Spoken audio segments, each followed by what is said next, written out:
الأمراض المزمنة في رمضان. لو أنت مريض ضغط أو سكر وبتصوم رمضان فالفيديو ده يهمك. تعال أقول لك تعمل إيه عشان تستمتع برمضان من غير طوارئ. نعمل حاجة كده نسميها خريطة المواعيد. لازم نظبط مع الدكتور بتاعنا قبل رمضان مواعيد الدواء الجديدة اللي هي هتتوزع ما بين الفطار والسحور، خصوصا بقى واحنا بناخد انسولين لان الجرعه بتختلف بتاعت الانسولين واحنا صايمين.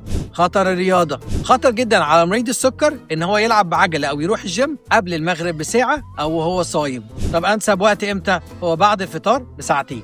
نروح بقى للاملاح المستخبيه. يا مريض الضغط ابعد عن المخللات وقت الفطار. للي عايشين في كاليفورنيا والجو حر ركز مع البوتاسيوم، ناكل موز وتمر بس بكميات محدودة عشان ضغطنا يفضل متوازن.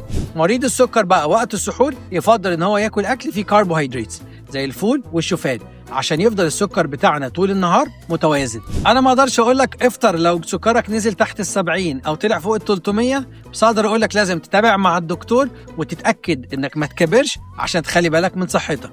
علشان رمضان شهر كرم لازم نكرم صحتنا. مش محتاج افكرك في وقت الصيام لو حسيت باعراض غريبه لازم تكلم الدكتور على طول. انا بيتر واصف، صيدلي مصري من شبرا عايش في كاليفورنيا، ودي شبرا فونيا. اشوفكم الفيديو اللي جاي.